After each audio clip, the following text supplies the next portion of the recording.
What's up, everybody? Here's another little short video on making a shrinking stump. This is one of my little tips and tricks. Try to pass on, help you guys out on how we do these things. Man, just have a couple hurricanes fly through here and knock down some oak trees, and drive down the street after they cut them into small, manageable sections. I mean, this thing's so freaking heavy. I could barely rock it or move it. So I let it dry out a little bit.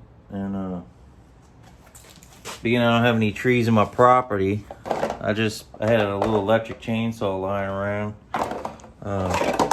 So easiest way to make these, and look, you can make them different profiles, cut different radiuses in them. Have a couple of different ones. This is just a cool way to put your metal in and beat the crap out of it, until you get your gathers and you can do your shrinks. So this one I did about a 45 and just took the electric chainsaw and I just, worked my way all the way around. Please make sure you got safety glasses on, because those shards will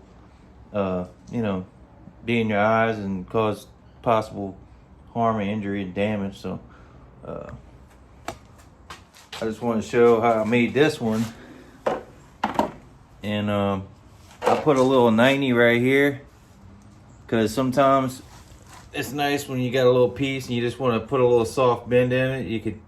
You could tap it right in there and put a bend in it, and it'll help you out. And then, like, let's say you're trying to do like a compound curve or like a reverse curve, and it starts off and in the middle you're trying to bring it up.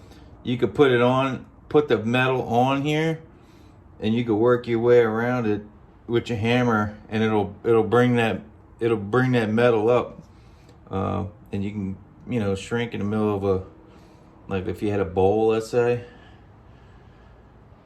and you had already did all your shrinking all the way around the bowl area, and you wanted to bring the middle of it up for whatever reason, you could put it on here, and you can shape these things just like your hammer and dollies, and shape them to be more something useful, because most of the time they come in a rough form. So but with these you can really, I left this one in the raw because the wood's not going to really mar it up if it's not 100% perfect. And then when this thing wears out and starts chipping and breaking off, you can cut it down and do another design on it if you wanted to, whatever your liking is, But that's why I put, made mine a little bit different. I, of course, did the little bowl on the top. And then there's other things you can do with it. Like I got this, I'll show you this. This is like one of my planishing bags here that I use. And sometimes I'll take that and I'll use it to hold that on there. So it'll hold my metal, and I can come back and just beat it, and shape it with this hammer. Sometimes I use some of my sharper hammers that are a little bit heavier. Well, I should say heavier. They're not really sharper, but because I've rounded most of the sharp edges off of them. But they're great for, taking a piece of metal. You put that piece of metal in here, and you hit it, and what it does is that metal will actually like fold up, and it'll pucker up. And when it puckers up like that, that's where you hit on that ridge and work those down. And sometimes I use these flat edges on the top to work it down after I get the metal to pucker up. Like if you're making like a motorcycle gas tank or something like that, that metal puckers up on there, makes that little lift. You do that a couple times, and you can work that metal on top of here with a regular hammer and hit it right on that ridge, and it'll shrink that metal down, change the molecules of it. And you're all doing it by hand, cold roll steel, so it's gonna still have its strength, and it won't get weak, and you can get your shrinking done without any stupid expensive equipment.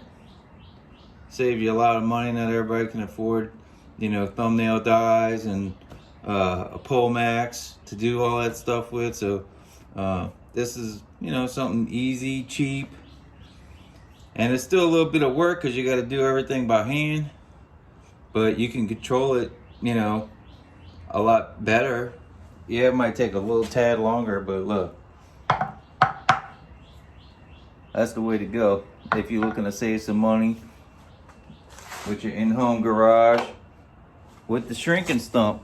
So you know, that's my my take on it. I just want to pass it on to you guys.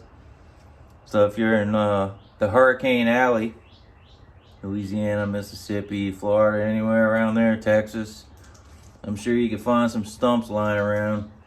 And it took, I don't know, with the electric chainsaw, roughly shaping this thing, probably took me about 5 minutes.